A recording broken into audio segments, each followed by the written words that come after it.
After 15 years, we've got a new Tron movie. That's time to stop and rank all 3 Tron movies from the least enjoyable to the most enjoyable.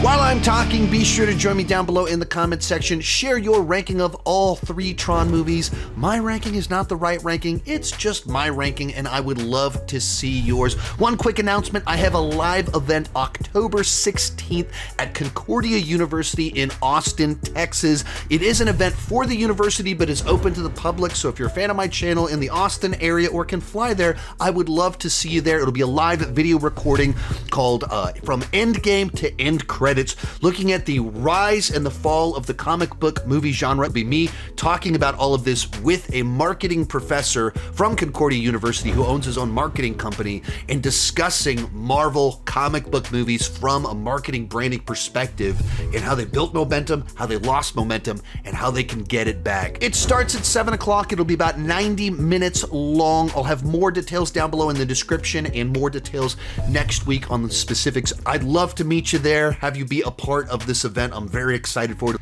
And let's get started. In third place, Tron Ares. To be perfectly clear, I got what I wanted out of Tron Ares. I thoroughly enjoyed this film.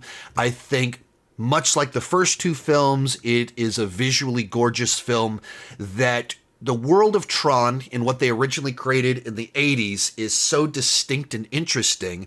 And then with what they were able to do with Legacy and continued here, they did a great job of continuing to modernize it and then bring it into the real world for just an experience and a look that you just don't get in any other films. And even some of that is the world building, the light bikes, the specific design, the vibrant colors, the contrast, the blacks with the bright reds and blues and yellows. It's just a unique experience, and part of that experience also is the score, this time from 9 Inch Nails. And if you couldn't get Daft Punk back, which I adore the Daft Punk score on Legacy, hey, 9 Inch Nails is the best replacement you could possibly get, and you feel a lot of that in this film. And I will say, I think that this is, for me, the best paced of the Tron films, where the first 2 have a little bit of this Alice in Wonderland feel to them, where someone goes into the grid and then they kind of wander around for a little bit, so they kind of don't feel like they have a ton of momentum until like 60% of the way through, and then we're in a chase to the end credits. This one, because it's more of a digital MacGuffin story, it introduces something early on that everyone's after. We introduce everyone's different motivations. We explore those motivations, and then we're on the run trying to get it.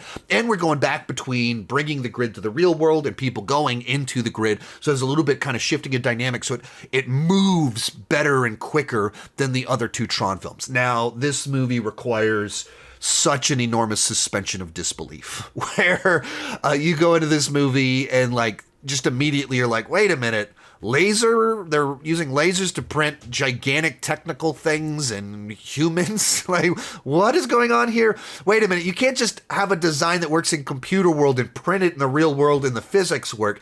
You just have so much suspension of disbelief, even in the little mechanics of which grid is connected to what. When Flynn returns, what exactly does that mean? What is it? There's just so many leaps in logic, so much you just have to accept to have fun with this ride. So, like, there's enormous problems with the script. I think there is a bit of liveliness to some of the characters, but much like the other 2 Tron films, the characters are not exactly the strong suit. You don't go to this movie for the characters. And I just, generally speaking, I don't think that this film quite has the oomph and impact of the other 2 movies. Some of that is simply because we've done it before, and each of the 2 movies were kind of groundbreaking in a way that this one isn't. It looks great, but it's not groundbreaking the way that they were. And it's not as immersive because instead of a person going into a digital world, it's the digital world coming into our world. And that just doesn't quite have as much impact. I think on a level of you don't want to rehash things, I don't fully mean that as a criticism either, that I think changing the dynamics is kind of fun and interesting. So in that regard, I liked that it did something new and different. But it doesn't have the impact. And I just thought it was so weird that they basically abandoned Sam, they abandoned the end of Legacy, and they abandoned Tron himself. So very strange connection to its own past. But generally speaking, I enjoyed the film a good bit. Our runner-up, the original Tron. Now, I will say this. I think that Tron Ares is a much more digestible film. It's an easier watch in the year 2025 than the original Tron, which is a film that is over 40 years old, and there's a number of ways in which you overtly feel its age. It is a dated film when you watch it in the year 2025. And because of that, Ares is much more digestible.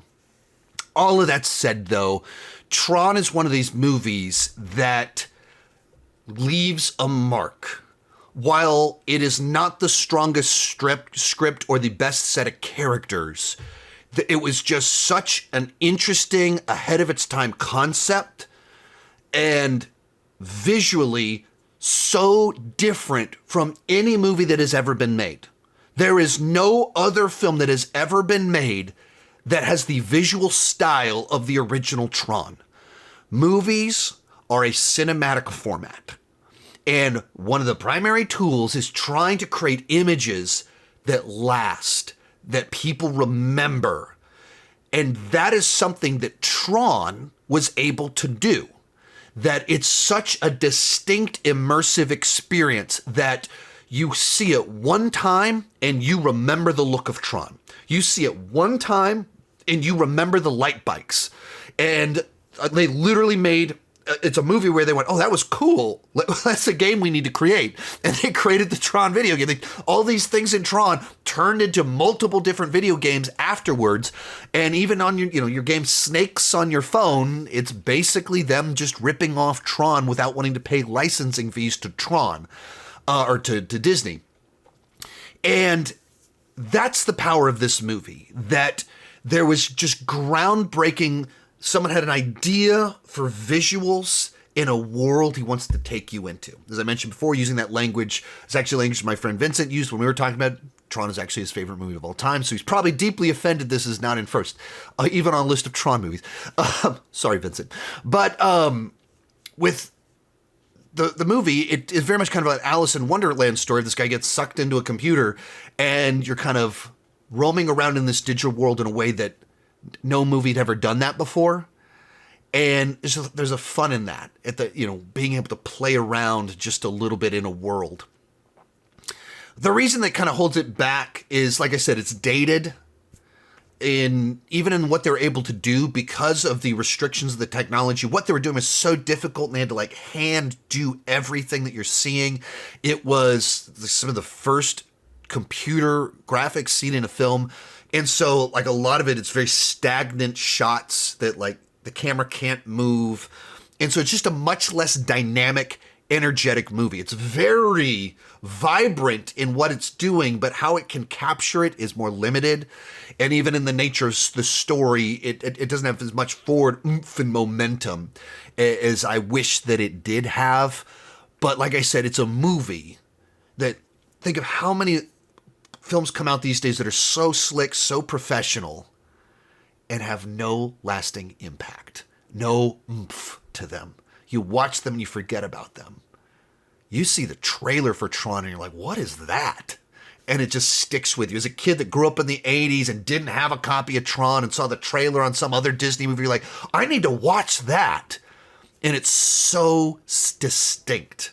That's important. But coming in first place, Tron Legacy. For me, Legacy was able to take the world and general aesthetic of Tron and just fully realize it in a bigger and grander way. Tell the story on a much larger canvas with much more dynamic camera work. Of course, 21st century visuals that continue the aesthetic and the vibe of what they did before, but just done on such a bigger scale, such a grander scale, that it just takes you away to a place in a way that's so much fun.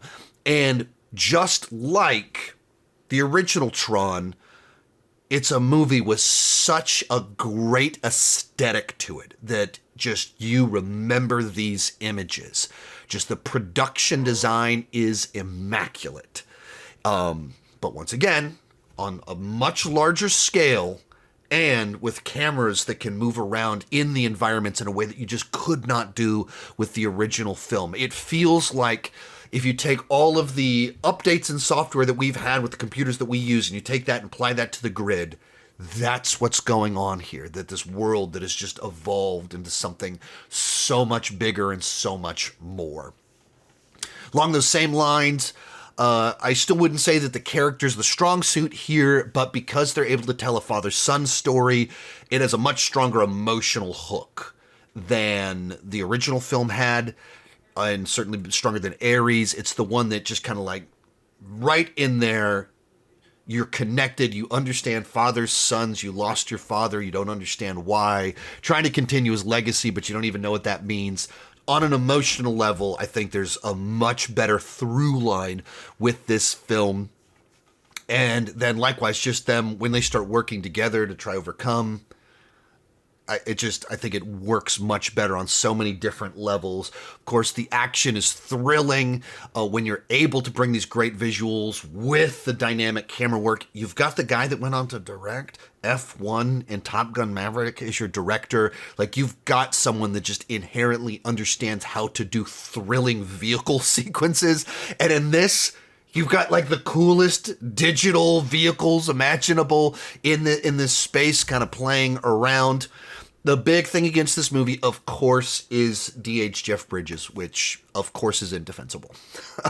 And I think there's even a way that you could have done it in plot to explain it, because Clue is a digital representation of someone based on a scan from the 1980s. So in the plot, there's a way that you could justify why he looks like a video game character. But they didn't do that. And then they did him de-aged in the real world, so it was just like, no, it's just bad de-aging. You were so close to an idea that could justify the fun version of de-aging, but also excuse the weaknesses of de-aging. And so, of course, that's a flaw with the film, but in terms of everything else that looks so cool, so immersive, to me, it's the movie that best captured the Tron experience. And it has an incredible Daft Punk score. Like, perfect It's a Friday, but the kids are off school today, so they're in the hallway screaming. I don't know if you can hear that. But just start hearing in the background. I don't know if you'll hear it. But just incredible Daft Punk score. Perfect example of lining up an artist that might not, generally speaking, being like, hey, let's have Daft Punk score everything. But what is like the perfect franchise that this group fits perfectly? And it's amazing. Like, I like this score a lot more than Nine Inch Nails' score for Ares. And I think Nine Inch Nails did a bunch of really solid work, but just even in just the way that the music merges with the sequences, it fills everything out, brings it to life. This is the perfect Tron score right here. So for me, this is the best of the Tron movies and comes in at number 1. Let me know your ranking down below in the comments section and keep talking movies and TV.